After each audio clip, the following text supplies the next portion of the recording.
All right, welcome back to another episode of Make Hazmat Great Again. I've got my good friend and colleague Kyle Sanders here once again.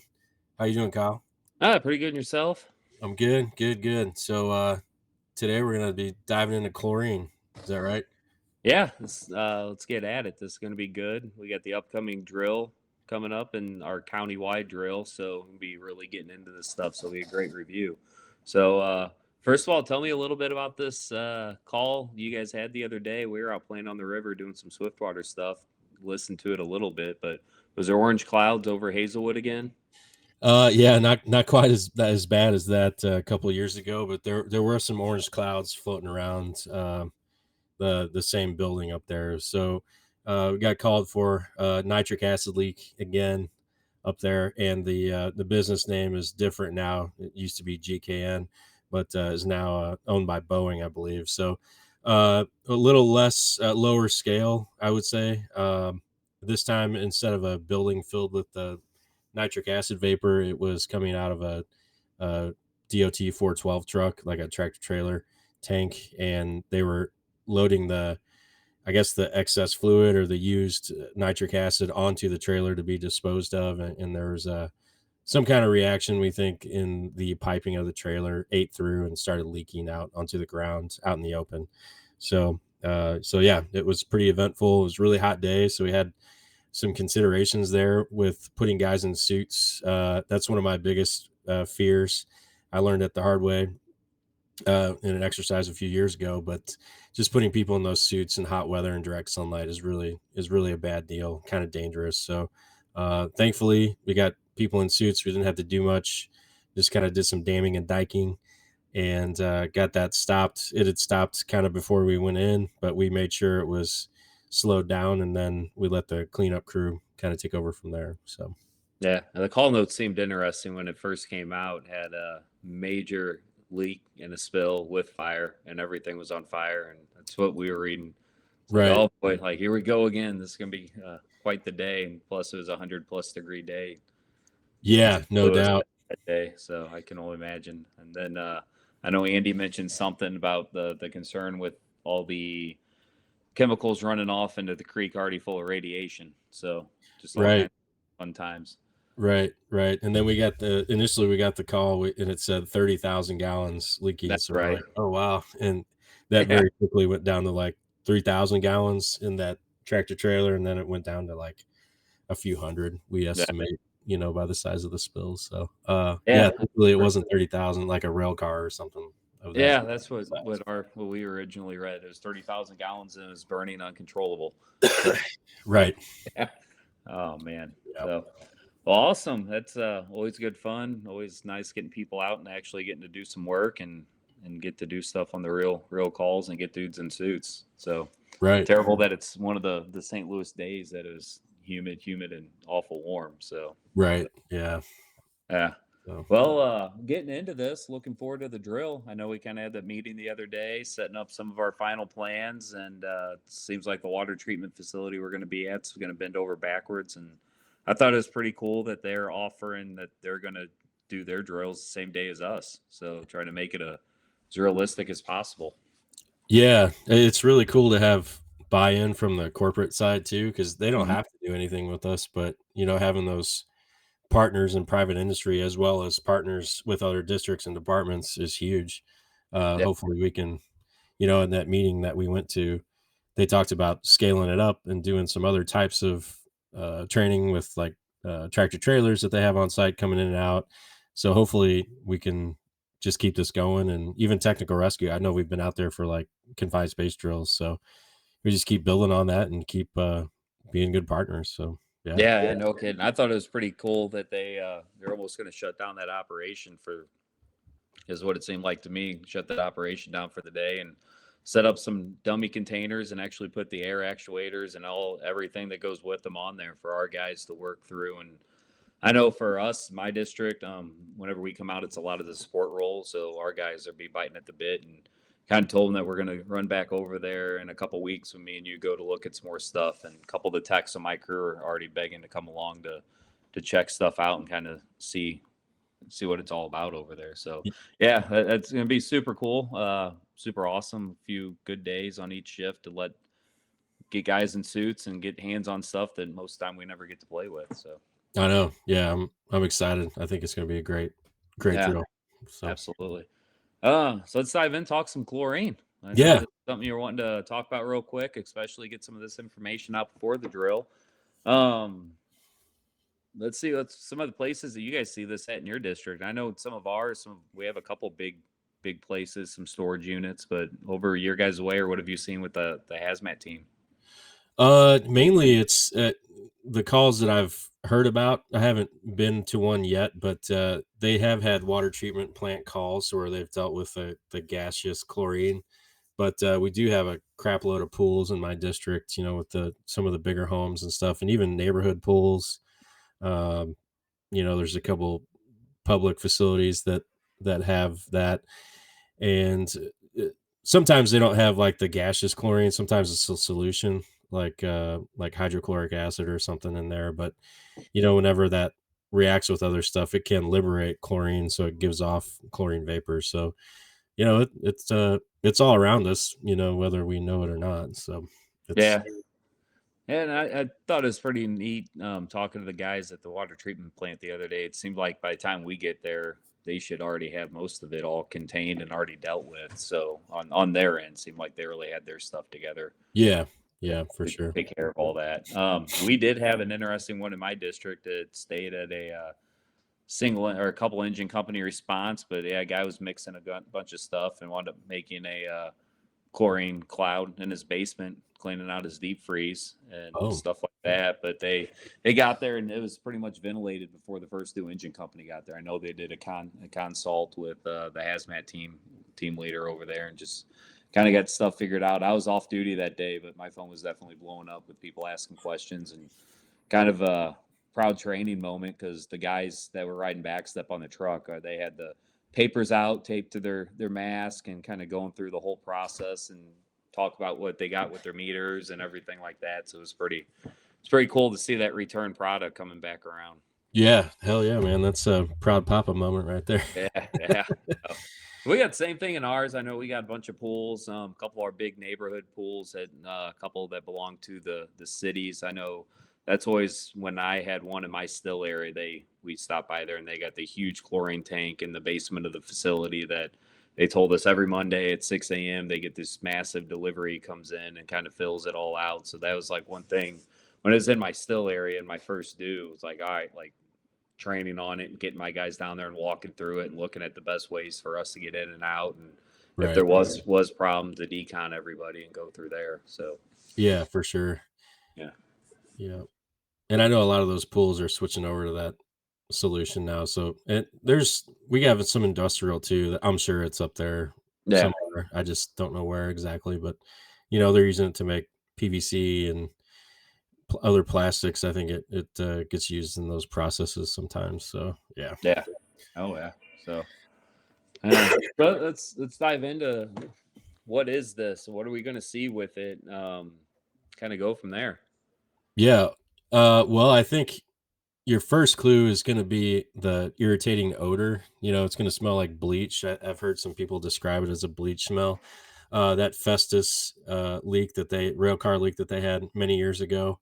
I believe they had people a mile or two away saying that they smelled bleach before they had a pretty good sized vapor cloud too, which was green. Mm, So side note, that's yellow greenish color. That's what the vapor cloud is going to be. So yeah, that might be your first clue. Now with those that olfactory sense that when you pick it up with your nose, I believe you're gonna pick that up pretty low at like zero point 0.5 parts per million, I believe is the odor threshold. Yeah, 0.25 to zero point 0.5. So that's really, really low. yeah, You're gonna I start know to it's see got the ideal H of 10. So right. that's pretty low. That's a legit ideal H for that Yeah, chemical too. That's pretty on the low side there. So that's going to be getting up there to be pretty bad as for well. for sure. And it's pretty toxic. I've got here in my notes too that it starts to make your eyes water at like 8 parts per million, and that's why the IDLH is so low at 10, because if your eyes are watering, you can't really self rescue.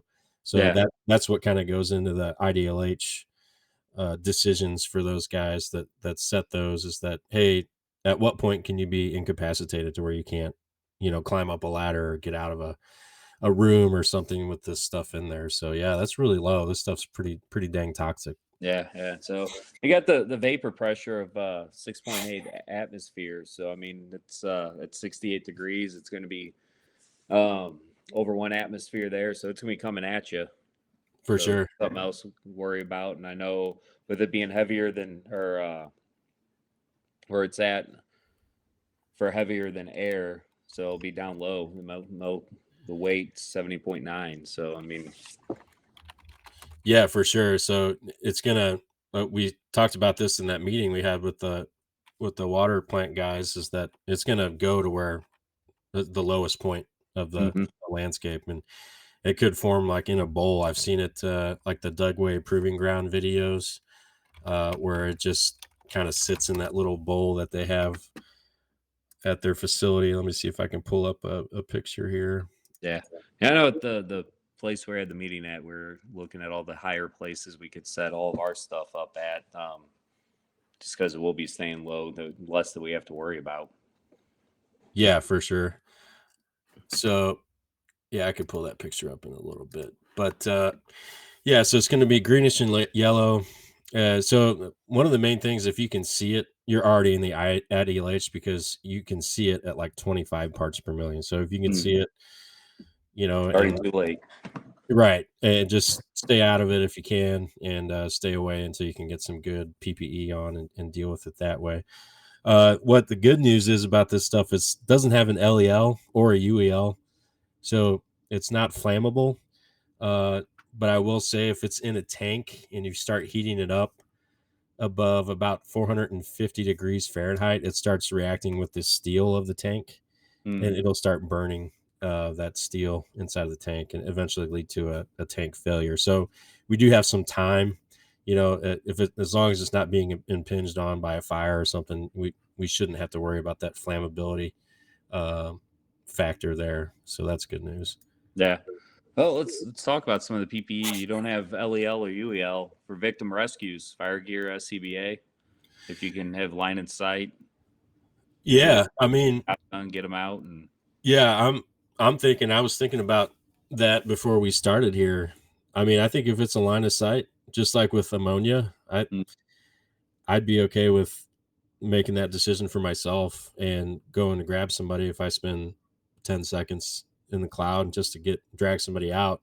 Now, as we always talked about in our classes, if we're talking about a big warehouse and you're 1 or 200 feet in there and you don't know where the guy is, that's a different story, right? oh yeah, That's like yeah, we need to find another way, or we can't do the rescue right now. We need to yeah. correct the situation, ventilation, whatever it is.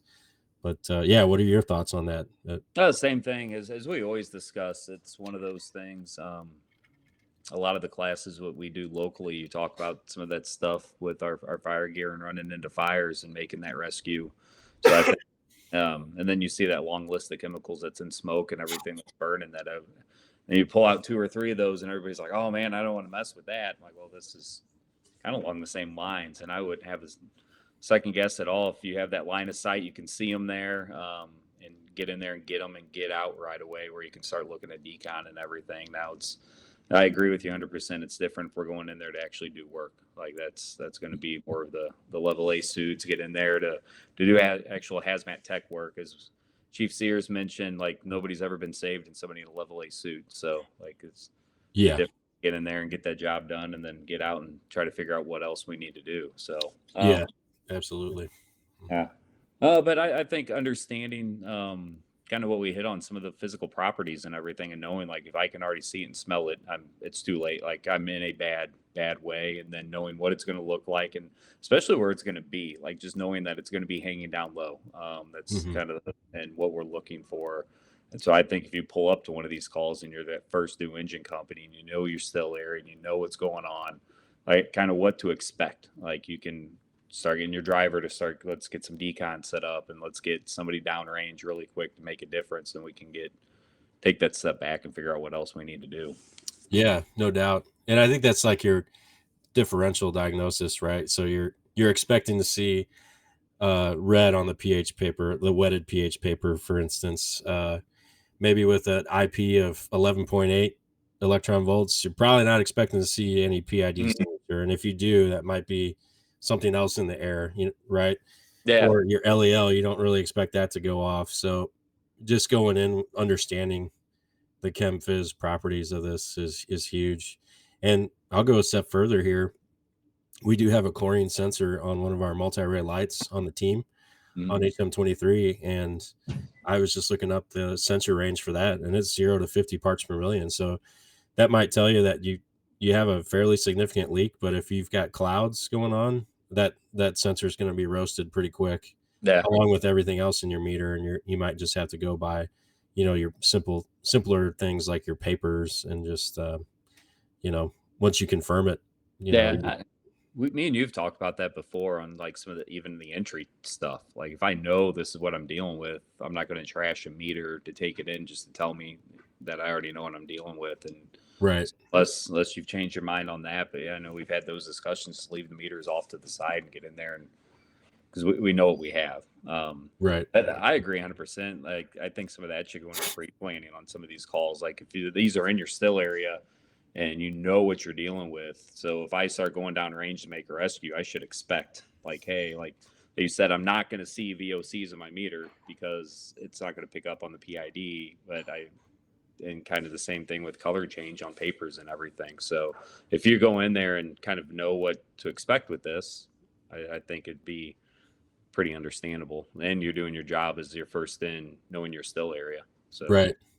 And I think that's barring like a situation where there's a fire on a tank or something. I'd want to get a temperature on the tank and take my temp gun in. But barring that, if it looks like a duck, smells like a duck, it was at least with this chemical, it's probably a duck. I mean, we have yellow cloud. You know, People are reporting a smell of chlorine, and it's in the chlorine building. And there's yeah, been no other deliveries. I'm cool with leaving the meters outside. And be like, hey, there's no reason to trash this $5,000 meter just to do nothing. yeah, So yeah, absolutely. so What's some of your thoughts on decon with this? I know we mentioned it. Thanks. Solution pollution's dilution on this, or with it, the solubility is 0.7. right, I think on there. Should we add some soap to this as well, or you think just yeah. start Well, basic with water, or you think other stuff, or I think it depends on your situation and what you got at the time that you have to set it up. But I think if you have somebody that's burning, obviously water is going to be the solution there. And then once you have time, I say, yeah, I'm adding water, because chlorine really doesn't mix well with water. I mean, you see the solubility is 0.7%. That's super yeah, low compared to like ammonia or something like that. So, uh, I the basic decon class I took from Federal Resources a long time ago, decon IQ, I think it was, is like, well, if it doesn't mix with water, if it's not miscible or very soluble, then add soap. Like your hydrocarbons, especially like your oils that float on water and so on. You got to add soap to get it off of people, and yeah, you can't go crazy with the decon solutions either if you're deconning people, because it's going to yeah, burn them. yep, absolutely. So,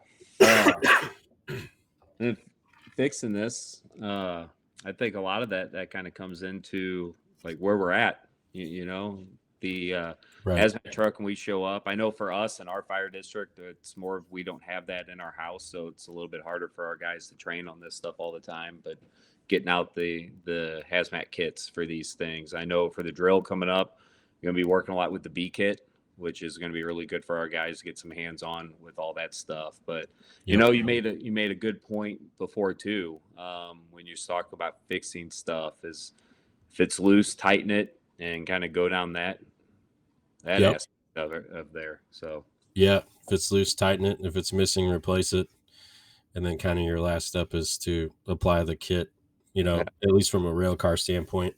And I think with this too, if you can tighten the packing nut that kind of goes around the stem and keeps that sealed up, that's great, and stop the leak. If you can just crank the valve shut a little bit tighter and stop it, that's even better. That's a win. Yeah. It doesn't have to be like a complex, it doesn't, like with the rescue side, it doesn't have to be a complex 5-to-1 system. If you can set up a simple 2-to-1 and make the rescue, I mean, you made the rescue, you stopped the leak and the Yeah. hazmat round, so it's a win, Yeah. Yeah. you know? No, I think for some of that stuff is just get down there and see what it is. If there is a rescue be made, we get that out and let the hazmat techs go in there and kind of assess everything. I know when we were discussing some of our stuff and we were pre-planning this building the other day, it might be multiple entries. Oh, So yeah. Mhm. depending, especially the heat and crews having to go downrange and get into a building they've never been in before, and then looking at these complex systems that run these um, tanks at the chlorine the facility we're at for the water treatment plant. But I'm sure Yeah. the pools and some of the other stuff have just as complex systems for all that. So guys getting in there to try to find this leak and its systems they've never seen before and try to get that understanding. Yeah. And hopefully, we're gonna go over there and do some filming and kinda send that out beforehand too, that, with this training, we have a chance to get some eyes on it before we deal with it, Mm-hmm. versus in real life, we usually don't have that luxury unless we've, been pre-planning stuff, so, Yeah, yeah. uh, And you're stuck dealing with the so-called expert that knows his yeah, system. Apparently, beware the expert, right? yeah, yeah, yeah. I've been You burned know, by the them a couple times. yeah, So the janitor that, he's the only guy there, yeah, yeah. but So anyway. but that'd be good too for like the command role, or if you have a liaison that you can get there that might actually know the systems. And so I think that's always a good practice drill for our techs is, and I've had this a few times call outs that I've been on that going into that odd building, trying to find this one valve in a building that you have to turn off, but you're following everything's by the guy talking in your ear, telling you, I think you're at this point in the building. Turn Right. right here. Do you see this door? And it's like, no, I don't see this door. It's like, oh man, all right, well, let's turn you around again. We'll go find the special door you're supposed to find. So, some of Yeah. that stuff, I think like training for the techs that I've done with some of my guys is following directions. Over a micro, like listening to that and trying to follow these directions, or somebody on the command side trying to give directions to somebody downrange in a suit, because like the systems we saw the other day, I mean, you got the air actuators on there, and we got pretty lucky. The guy came, he's like, oh, it's super easy, just unscrew this one bolt and it all comes off. But when Yeah. you're sitting there in a level A suit in this environment, already hot and worked up and trying to actually figure this out, it's going to be night and day difference than us just sitting there having a conversation with the guy. Oh, yeah, 100%. This is gonna be as much of an exercise in, like, tactile function as it's gonna be a communication, I see as well, and we're gonna try and fill those roles in the drill, like safety officer or, assistant safety officer in charge of hazmat, entry team supervisor, decon supervisor. We're gonna try and fill as many of those roles as possible so that those that fill them, get a repetition doing that, Yeah. and hopefully they'll have something to fall back on, in their Rolex when we do get a real call. Be like, oh yeah, I've done that before. I can handle that and be able to function better as a team more efficiently. So Yeah. No, and I know the fire district it's at, two of the BCs already got their guys signed up and already said they're going to have their techs, and then also the first two companies for that building are going to be there on a couple of the shifts. So that's going to be huge for those guys to show up, and especially with the facility playing along and doing their big evacuations and everything too. So I mean that's going to be just great all across the board for everybody to see how they're going to operate, and then how our first two fire companies are going to show up and operate, and then when the team shows up and everything comes together and guys going down range and solving problems and getting stuff done. So it's going to be good. for sure, yeah, absolutely. Yeah. Um, so yeah, how do we fix this stuff? And I think we just talked about it. We hit on it. If it's loose, tighten it. If it's missing, replace it. Within reason from our B kits. But what we're going to try and do is apply the B kit. Ultimately, you're going to have to do that. So it's Mhm. not super terrible. We've made a video on that. It's just gonna it requires some coordination between the guys doing the work. So I think it'll be good there. But otherwise, uh, let's touch on some of those first due considerations. So let's say I'm the first due engine company rolling up to this building. that's got a yellow cloud coming out of it. So let's start out with like an evacuation distance back in our ERG. So what are we doing there? What do you think I'm for going the for us, we always stick with 330 feet for a gas. So that's going to be my first thing. For that fire district, hopefully I have a pre-plan of this building. So I know for us, a lot of ours, like we built in the hazmat considerations in there. So I'd be definitely trying to find a liaison or somebody down there. Hopefully they're not stuck in the cloud, but kind of start working through some of my problems. If I'm first due, yeah, you need evacuation, and that's easier to say than actually doing it. So whenever you Oh, pull up those maps and like, all right, like if I'm in a residential area, how in the world am I going to evacuate all these people yeah. right now? So And or shelter in play. I mean, that's kind of what right. however we want to look at this. So. And I think a lot of times the shelter in place is the play because, hopefully it dissipates. Worst case scenario, it is in a residential area.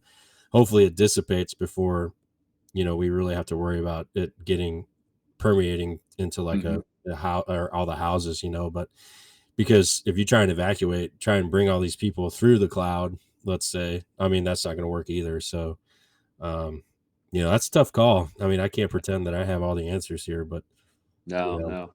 Oh, one thing like I was talking to our guys about is like the 2024 ERG in the back now has like a table that breaks down to like, hey, this is when you stay, this is when you shelter in place versus this when you lean to evacuate.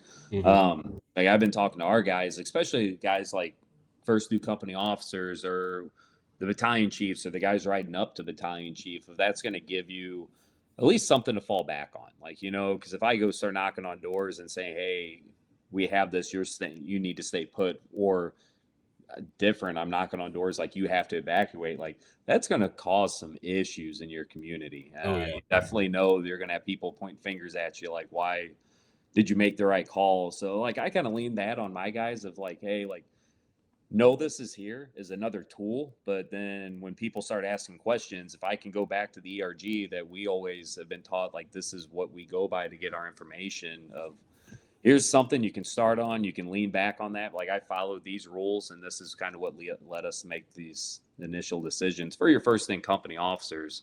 sure, And then also absolutely doing a consult with the hazmat duty officer. I mean, we'll have the team coming on this, but I want that phone call as I'm sitting there trying to make some quick decisions too, to make sure we're doing the right thing. for So, sure. Yeah, and that's defendable too if you use information from a trusted source like an ERG. You can, God forbid, you end up in court. You can kind of use that. So yeah, instead of just like an off the hip decision or something like that. So yeah, Um, so yeah, I think the first due company can get that isolation zone going. They can try and identify by making interface with facility reps or with their stay alive five. So like we said, you're not going to see it with VOCs necessarily. If you got that 10-6 bulb, you're not going to get a signature with LEL, UAL. You will get a positive reaction on the pH paper. So we talked about was red, so it's going to be a hmm strong acid. As long as it's wetted, you'll probably see it quicker if it's wet versus dry. And then, your O2 is probably not going to be doing too much. It may be doing some weird stuff because of the if you have it in the cloud, in the vapor cloud, everything might be going crazy. But so yeah, it's kind of, unless you have a chlorine sensor, it's kind of your pH paper and information from the facility at that point. yeah, Uh, Something else you can do is figure out if anybody's missing. So those guys should have a pretty good idea of who works where and who's on site and where they could be found, so that we can start working on a rescue if needed, a rescue plan. yeah. I think the first due is going to be a lot of just gathering information. I mean, honestly, I mean, you're not going to be running in to stop this leak and fire gear and SCBA. No. You're going to Uh-uh. be waiting on people to show up, so you're going to be figuring out what you have going on. Talk to the liaison. Hopefully, the person there is not involved in it, and they can come out and let you know what exactly is going on. Hopefully, they've got a pretty good idea of how big the tank is that's leaking and stuff like that. I know the building we looked at the other day, they've got the meters on the outside. I mean, we talked about if you could fly a drone up and Yeah. actually look at some of that stuff to figure out what your readings are and everything that's going on inside that building. So, I mean, that's kind of a cool. Hopefully, they've got that on their pre-plan. And I know this fire district has drones. I mean, Yeah. if that truck shows up right away, I mean, that might be a good help that they can start relaying some of that information back to the hazmat team of this is exactly what we have going on. So, For sure. Um, so kind of moving on to treatment. So let's say we got a guy that we saw did a line of sight rescue. He was in the cloud. We were able to go up and grab him. Um, Primary exposure on this, man, I think it, as with a lot of chemicals, is inhalation. So yeah. your best bet to protect yourself, at least your respiratory tract, is going to be wearing your BA, man. That's kind of that's it. That's all Yeah. that's going to protect you, you know. And we talked a lot about that with like the other classes that we were doing, like just getting in the habit of like, even though you roll up and it looks pretty benign, but you never know like what's going on or if that wind's going to shift. So like just fire gear and SCBA all day long until proven otherwise. So, but especially for something like this, like we already talked, if you can see it and smell it, you're already in a bad, like you shouldn't be there. Right. Uh, Right. so definitely have that stuff on. And I think with the inhalation, it's just kind of going back and just when you pull somebody out, get them deconned and start working down that route. For sure.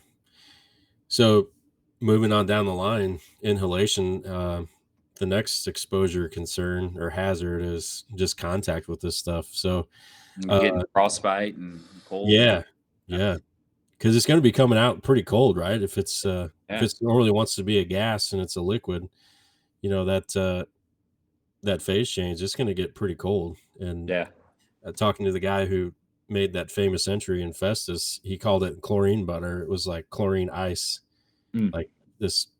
I don't know if it was like ferric chloride, but it was just this pile of goo that was next to the hose that was leaking.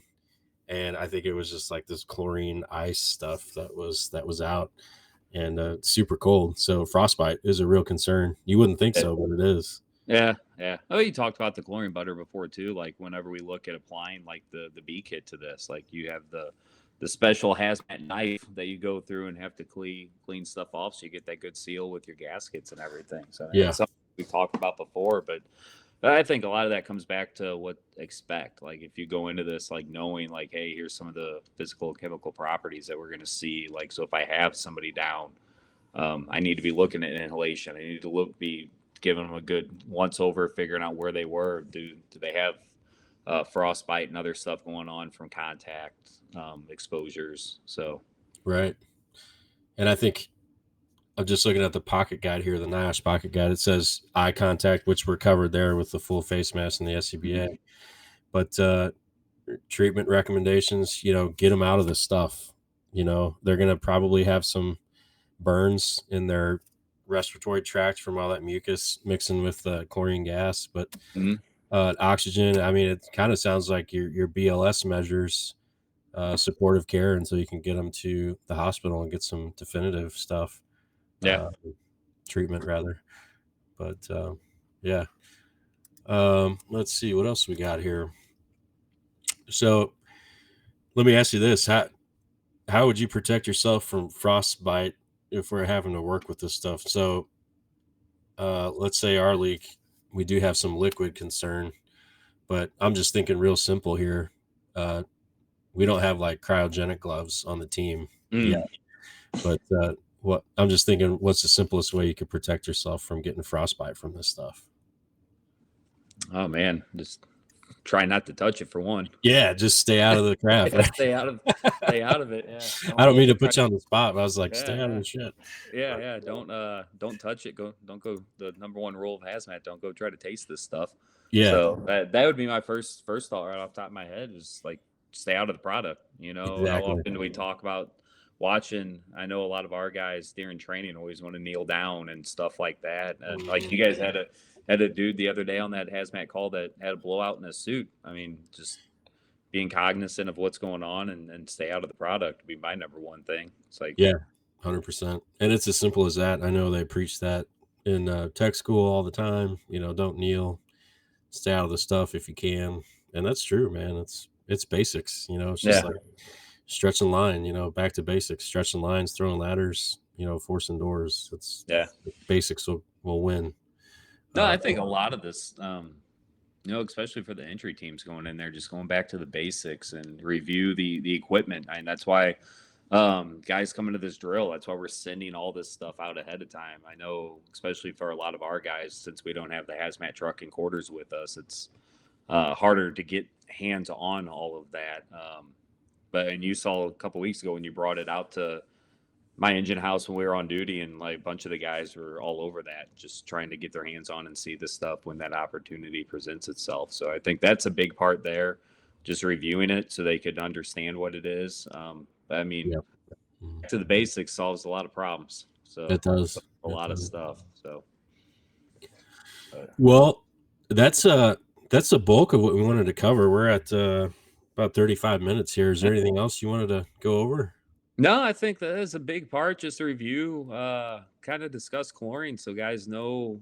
And we can't have an actual chlorine leak for this drill, but we're going to try to get it set up the best we can with everything, and the water treatment facilities, setting up dummy containers and putting all the works on them so our guys can actually have to go in and work around everything and get set up in this facility to work through stuff. I think that's going to be the best part, but just use this little short video just as a quick reference, as a remember just what chlorine is, kind of what we're expecting and what you're going to see on this drill day, and kind of the basics of this stuff. But I think it also goes back, like we said, like if you haven't these places in your district, have that understanding what to expect when I show up. Like, so I'm Yeah. not shocked when my pH paper turns red. I'm not shocked that I'm not seeing other stuff on my meters. And some of this is easy.